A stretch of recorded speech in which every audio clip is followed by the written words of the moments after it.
Good afternoon. Today I present to you Lecture 3A, Proportional Control. What will we be learning in this video?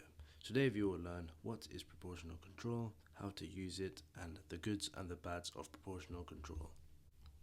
So, what is proportional control? Proportional control looks like this: Kp multiplied by the error in time. What is this? So Kp is the proportional constant,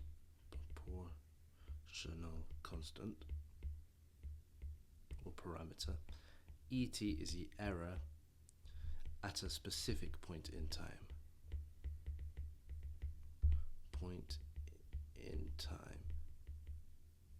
So E is of course the error, or the error function, and T is the time.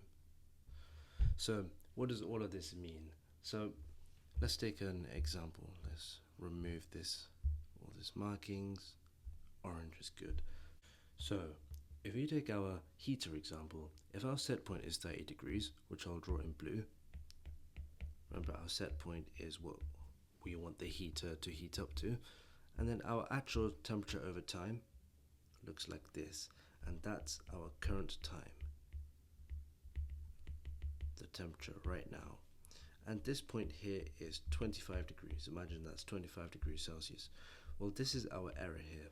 We want 30 degrees, we actually have 25 degrees, so error is equal to 5 degrees Celsius. Now, how does that relate to proportional control? Well, remember, I'll draw in red, Kp multiplied by error over time is what proportional control is. So this error over here of 5 degrees will go over here, and then Kp is simply a constant, a numeric constant that we would set, or we would tune it. So what's actually happening here? Well, that means proportional control is scaling the error by multiplying it by the constant. So imagine if Kp was equal to 2, so Kp equals to 2. That means the controller actually thinks the error is 10 degrees. So if Kp is 2, then error is 10 degrees Celsius. So now, because the controller thinks the error is larger, the controller will compensate faster. Controller will correct or compensate faster. So we'll say correct, or correct faster. So that's the main point with proportional control. It takes the current error, it scales it by a value, and that will cause the controller to correct faster. So what value to choose for Kp? In other words, how to use proportional control. So firstly, if you remember transient response, so for a heater, temperature and time, and imagine we have a set point of 30 degrees Celsius. Now a heater rises somewhat slowly. So this is a normal, natural heater response, fairly slow. Now we can actually use Kp to speed this up, because remember, this point here, that's a large error. When we first turn on our system, we have a largest error because it's furthest away from what our set point is. Again, even that part, a large error.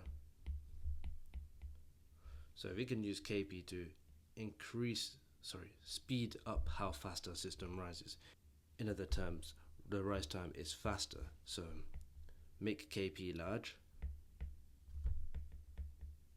That's okay, large, so that rise time is faster.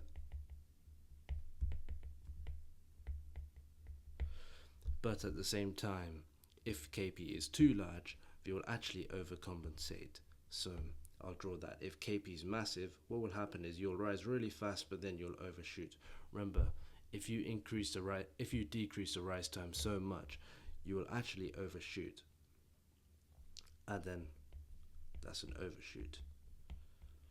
And because it's overshooting so high, Kp will then look at, oh well, the error is so high, so then it will undercompensate, and then you'll bring back the signal, so undershoot essentially. So Kp will be too aggressive, it will go up and overshoot, it will realize the error is way too large, and then it will undercorrect, and then what happens is you'll get this oscillation. So if Kp is too large, that's a K, then it will overshoot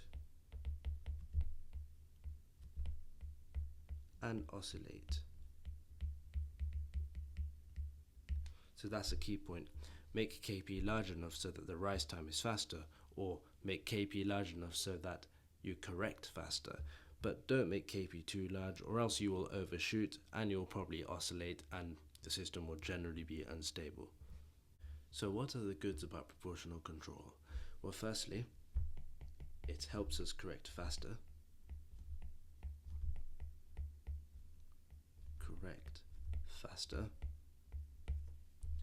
Secondly, it responds to the current error.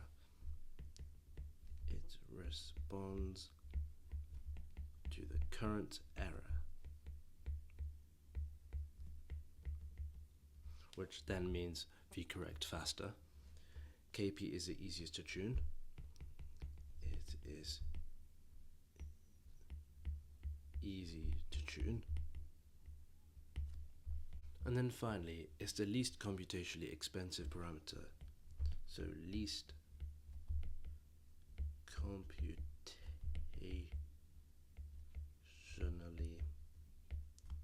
expensive parameter.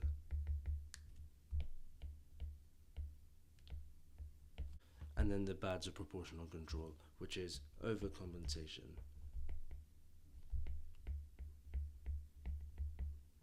And remember, overcompensation leads to overshoot, and then overshoot causes us to oscillate because then we undercorrect. So oscillations, and this all generally means we have an unstable system, so we have instability. So don't make Kp too large. Okay, in summary, we looked at proportional control. We then looked at the goods and the bads of it. Thank you. The next lecture will be Lecture 3B, Integral Control. See you next time.